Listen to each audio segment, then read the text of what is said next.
Villain చేస్తామని కలిసి నడుద్దామని రకంగా వాళ్ళు కాంప్రమైజ్ కూడా సిద్ధమయ్యారు. బీజేపీ కేంద్ర మంత్రులతో సయోధ్య కుదుర్చుకొని సిబిఐ ఎంక్వైరీ జరగకుండా, సిబిఐ తమపై ఎటువంటి చర్యలు తీసుకోకుండా అడ్డుకోవడం కోసం మాత్రమే హరీష్ రావు అక్కడికి వెళ్ళి బతిమాలాడుకొని వాళ్ళ కాళ్ళు పట్టుకొని వచ్చారనేది గతంలోనే రేవంత్ రెడ్డి అదే రోజు కాళేశ్వరంలో కూడా మీటింగ్ జరిగింది. రేవంత్ రెడ్డి అదే రోజు కాళేశ్వరంలో కూడా మీటింగ్ పెట్టారు. ఆ మీటింగ్లోనే హరీష్ రావు ఢిల్లీ టూర్ పైన మాట్లాడుకొచ్చారు. ఇప్పుడు మళ్ళీ అవే వ్యాఖ్యలు చేస్తూ ఆయన ఎవరిని కలిశారు, ఎవరెవరినితో మాట్లాడుతున్నారు అవేవి నేను చెప్పను అని చెప్పి మాట్లాడుతున్నా. ఇండైరెక్ట్గా హరీష్ రావు బీజేపీ నేతలు కలిశారని, బీజేపీ బీఆర్ఎస్ త్వరలో కలిసి పోటీ చేస్తాయంటూ రేవంత్ రెడ్డి చిచ్చాట్లో మాట్లాడుకొస్తే దానికి కౌంటర్గా హరీష్ రావు కొంత ఆగ్రహానికి గురయ్యారు. ఒకసారి హరీష్ రావు ఏం మాట్లాడారో చూద్దాం. ఇప్పుడు రేవంత్ రెడ్డి అంటే ఆయన ఓ చిల్లరైన, ఇప్పటికీ చాలా సార్లు చిల్లర మాటలు మాట్లాడిండు.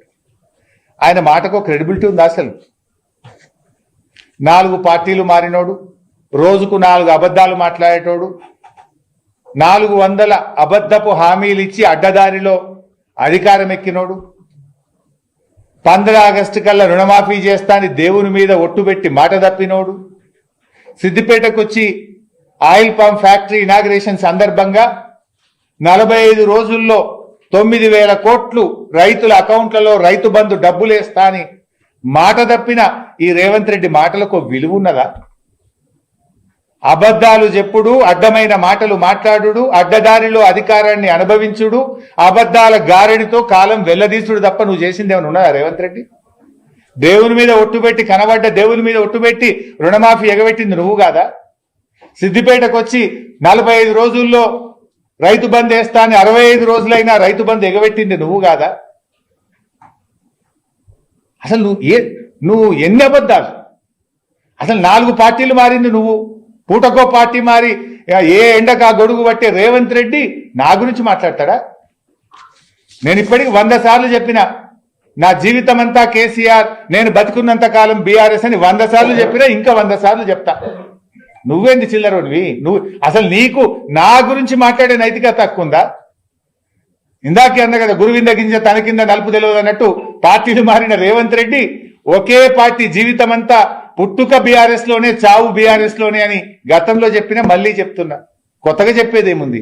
నువ్వు పుటకో పార్టీ మారుతావు, ఇవాళ కూడా కాంగ్రెస్లో ఉన్నావు, మోడీ గారి పాట పాడుతున్నావు, బీజేపీ పాట పాడుతున్నావు. నువ్వు రేపేడుంటావో తెలియని నువ్వా నా గురించి మాట్లాడేది? నైతికతకు, నిజాయితీకి నేను కట్టుబడి ఈ రాజకీయాల్లో పనిచేసిన, విలువలతో ఉన్నాం. నీకో విలువలే లేవు నీకు. అసలు నీ ఇంటి పేరు మార్చుకో, యనుమల రేవంత్ రెడ్డి కాదు, అబద్ధాల రేవంత్ రెడ్డివి నువ్వు. నీ ఇంటి పేరు మార్చుకోవాలి నువ్వు. ఎన్నికలప్పుడు నువ్వు చెప్పినటువంటి అబద్ధాలు నమ్మే ప్రజలు మోసపోయిండ్రు. ఇవాళ ముఖ్యమంత్రి కుర్చీలో కూర్చొని కూడా అబద్ధాలే మాట్లాడుతున్నావు నువ్వు. ఒకవైపు జియో రెన్యూవబుల్ ఎనర్జీ అంటావు, ఇంకోవైపు 24 గంటల ఉచిత కరెంట్ ఇస్తా అంటావు. ఎక్కడికి ఇస్తావు? రెన్యూవబుల్ ఎనర్జీ అంటేనే నీకు నీ ఆర్పీడీసీఎల్కు ఎండ కొడితే కరెంట్ వస్తుంది, ఎండ పోతే కరెంట్ పోతుంది. ఇక దానికి 24 గంటల కరెంట్ ఎక్కడికి ఇస్తావు? పచ్చి అబద్ధాలు మాట్లాడుతావు రేవంత్ రెడ్డి. ఇప్పుడు రేవంత్ రెడ్డి అంటే ఆయన ఓ చిల్లరైన, ఇప్పటికీ చాలా సార్లు చిల్లర మాటలు మాట్లాడింది. ఢిల్లీకి వెళ్ళిన హరీష్ రావు కొంతమంది నేతలను కలిశారు అని చెప్పే రకంగా గతంలో సభ వేదికగా మాట్లాడుకొచ్చిన రేవంత్ రెడ్డి మళ్ళీ కూడా ఆయన ఎవరెవరిని కలుస్తున్నారో నేను చెప్పను అంటూ కట్ చేశారు.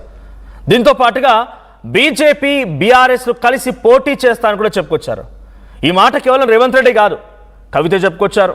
గతంలో అటు ఆంధ్రప్రదేశ్ సంబంధించిన ఎంపీ సీఎం రమేష్ కూడా తమ పార్టీలో మీ పార్టీని విలీనం చేస్తామని చెప్పి గత సందర్భంలో మాట్లాడుకొచ్చారని, కేటీఆర్ కూడా దాన్ని కలిసారనో ఏదో సంథింగ్ అటువంటి వ్యాఖ్యలు చేశారు సీఎం రమేష్ కూడా. సో మరి ఇప్పుడు మరోసారి రేవంత్ రెడ్డి వ్యాఖ్యలతో బీజేపీ బీఆర్ఎస్ పొత్తు లేదా కలిసి నడవడం, లేదంటే పార్టీని విలీనం చేయడం అనే అంశం తెర మీదకి వచ్చింది. కానీ హరీష్ రావును టార్గెట్ చేసి వ్యాఖ్యలు చేయడంతో హరీష్ రావు దానికి కౌంటర్ ఇచ్చారు. నా పుట్టుక బీఆర్ఎస్తోనే, కేసీఆర్తో నడుస్తా, నా చావు కూడా బీఆర్ఎస్తోనే, నేను ఎప్పుడు చెప్తూనే ఉంటా, మళ్ళీ చెప్తున్నా అంటూ కూడా ఆయన వ్యాఖ్యలు చేశారు. అనుముల రేవంత్ రెడ్డి కాదు, అబద్ధాల రేవంత్ రెడ్డి. సీఎం కుర్చీలో కూర్చొని పచ్చి అబద్ధాలు మాట్లాడుతున్నారు రేవంత్ రెడ్డి అంటూ హరీష్ రావు మాట్లాడుకొచ్చారు. ఇంకోవైపు రేవంత్ రెడ్డి రుణమాఫీకి సంబంధించిన అంశం ఏది? 400 అబద్ధపు హామీలు ఇచ్చింది నువ్వు, రుణమాఫీ చేస్తా అని రైతులకి ఎగనామం పెట్టింది నువ్వు. సో తప్పుడు వ్యాఖ్యలతో, అబద్ధపు హామీలతో ప్రభుత్వాన్ని గద్దెనెక్కినటువంటి నువ్వు నా గురించి మాట్లాడడం నైతిక హక్కు ఉందా, నైతిక విలువ ఉందా అంటూ రేవంత్ రెడ్డి పైన ఆగ్రహం వెలగక్కర హరీష్ రావు. సో ప్రస్తుతానికి పొలిటికల్గా కాంగ్రెస్ పార్టీ వర్సెస్ బీఆర్ఎస్ పార్టీగా, హరీష్ రావు వర్సెస్ రేవంత్ రెడ్డిగా ఈ యొక్క చర్చ నడుస్తోంది. ప్రస్తుతానికి హరీష్ రావు ఇచ్చిన కౌంటర్తో కాంగ్రెస్ పార్టీ మరి ఎటువంటి రిప్లై ఇస్తుందో చూడాలి. But as of now Harish Rao బీజేపీలోకి వెళ్ళబోతున్నారనో లేకుంటే వేరే పార్టీ మారబోతున్నారనేటువంటి సీఎం రేవంత్ రెడ్డి వ్యాఖ్యలు పొలిటికల్ కామెంట్స్గా చూడాలా, లేదు నిజంగానే ఆయన నేను చెప్పను అని చెప్పి ఖండిస్తున్నారంటే ఆయన దగ్గర ముఖ్యమంత్రి హోదాలో ఉండి మాట్లాడుతున్నారు కాబట్టి ఇంకేదైనా ఇంటెలిజెన్స్ రిపోర్ట్ ఉందా?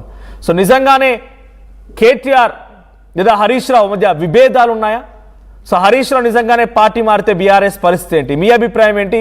కామెంట్ చేయండి. ఎన్నికలప్పుడు నువ్వు చెప్పినటువంటి అబద్ధాలు నమ్మే ప్రజలు మోసపోయిండ్రు.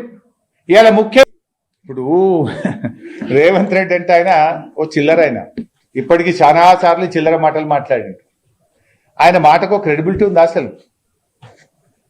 4 పార్టీలు మారినోడు, రోజుకు 4 అబద్ధాలు మాట్లాడేటోడు, 400 అబద్ధపు హామీలు ఇచ్చి అడ్డదారిలో అధికారం ఎక్కినోడు, 15 ఆగస్టు కల్లా రుణమాఫీ చేస్తా అని దేవుని మీద ఒట్టుబెట్టి మాట తప్పినోడు, సిద్దిపేటకు వచ్చి ఆయిల్ పంప్ ఫ్యాక్టరీ ఇనాగ్రేషన్ సందర్భంగా 45 రోజుల్లో 9,000 కోట్లు రైతుల అకౌంట్లలో రైతు బంధు డబ్బులేస్తా అని మాట తప్పిన ఈ రేవంత్ రెడ్డి మాటలకు విలువ ఉన్నదా?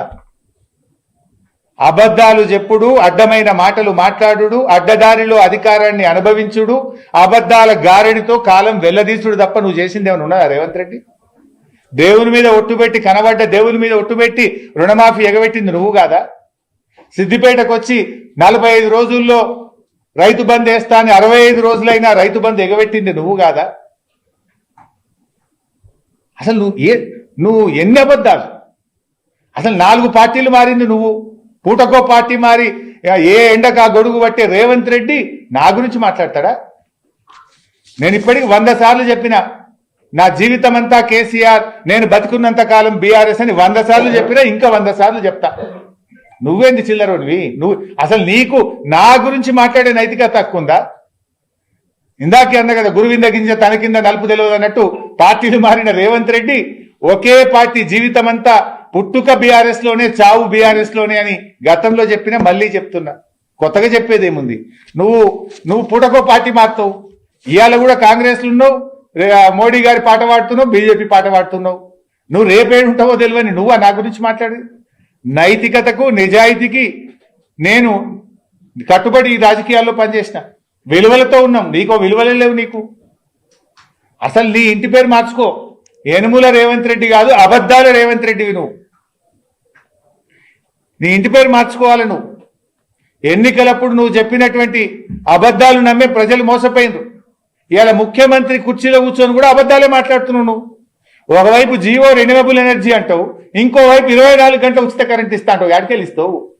రెన్యూవబుల్ ఎనర్జీ అంటేనే నీకు నీ ఆర్పీడీసీఎల్కు ఎండ కొడితే కరెంట్ వస్తుంది, ఎండ పోతే కరెంట్ పోతుంది.